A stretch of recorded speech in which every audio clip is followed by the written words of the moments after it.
Okay, today's lesson we will be learning about the FOIL method and the steps to use the FOIL method when we are multiplying two binomials together.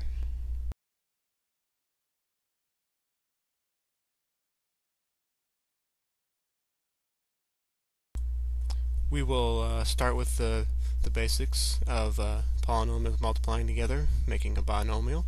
We will have 2x plus 3 multiplied by x minus 5. Here, as you can see, we have a line going from the 2x to the x, and indicated by first. This is the first step in FOIL, so we multiply those together, and we have 2x squared, noted by the f for first.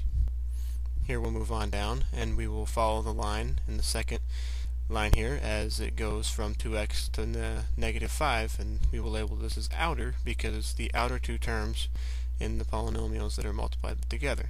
So we have 2x squared, noted by the f, minus 10x, which we'll note by the o for outer. We will move on down to the third line here. As you can follow the line here, you can see it's the 3 to the x.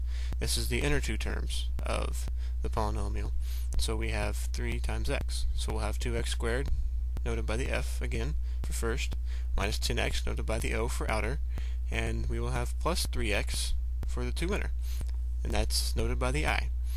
Now we will move on to the last line here, and that is the 2x plus 3 and the x minus 5, the last two terms in each of those polynomials individually, the 3 multiplied by the negative 5.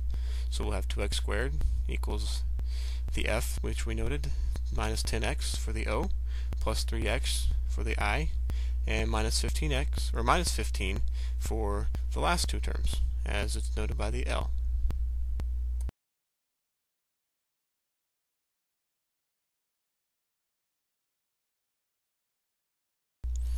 Now we will simplify this problem.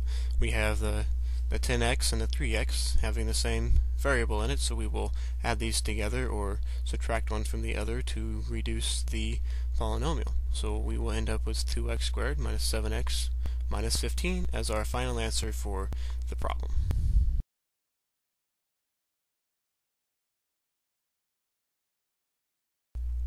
Let's look at another problem here. We have 3x minus 4 multiplied by 2x plus 1. And same thing as the last problem. The first two terms, 3x and 2x, we will get 6x, noted by the f. And we will move on to the second step, the outer two, which is the 3x and the negative 1. So we will have 6x squared, noted by the f, plus 3x, noted by the o. As we move on to the third line here, we have the inner two terms, which is the negative 4 and the 2x. So we will have 6x squared, noted by the f, plus 3x, noted by the o, and negative 8x, noted by the I for inner. We'll move on to the last line here, and we have 3x minus 4 and 2x plus 1. Last two terms in that, this is the negative 4 and the 1. We will have finally 6x squared plus 3x minus 8x minus 4, which is noted by the L.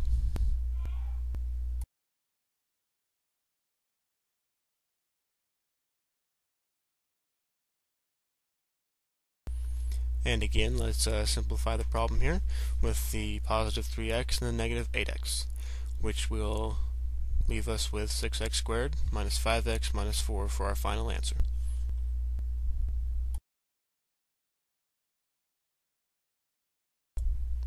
Okay, now it's time to try your own problem here. We will have 5x plus 3 multiplied by 2x minus 7.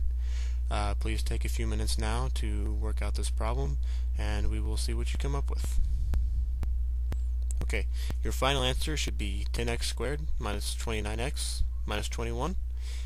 If you did not get this problem right, go back and look at your problem and your work and see what you may have done wrong, what you may have miscalculated, or something like that. If you have any questions about it, please bring it into class next time we have class, and I will be sure to help you with any problems you have about this problem.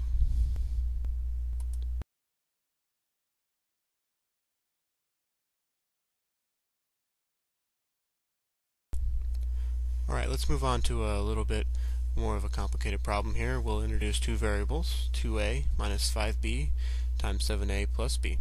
We will skip all the stuff in between since we've already done a couple problems as such, so we'll go straight to answering the problem. We have the first two terms, which will be 14a squared with the 2a times 7a. Now we will have the 2a times the b, which will get plus 2ab.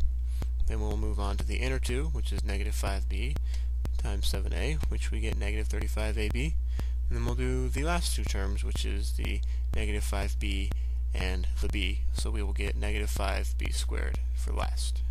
So we will simplify the 2ab minus 35ab, and we will have left for our final answer 14a squared minus 33ab minus 5b squared.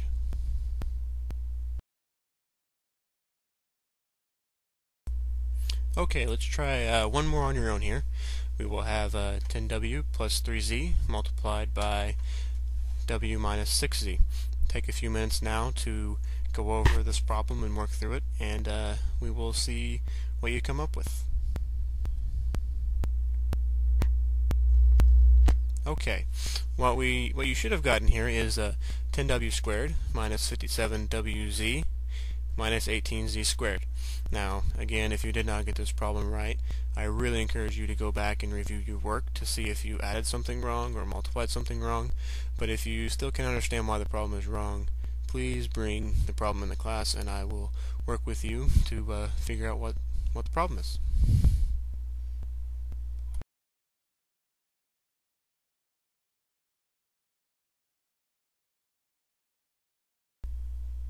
Alright, we have one last review here. This is a problem showing what you need to do again. As you follow the lines here, the first step is to take the first two terms in each problem, which is the x times the 2x. Then we will move on to the outer two terms as the second step, which will be the x times negative 3. And we will move on again to the third step, which is the inner two problems, which is the 7 times the 2x. And then last but not least, we will have the last step, which will be the last two terms in the problems, which is the 7 times negative 3. Again, please bring any questions you have into class next time we have class, and we will briefly go over this again for a quick refresher. This way you can bring up any questions or any concerns about what has happened, what you've learned, or what you've needed to learn. Please bring anything in you need to know.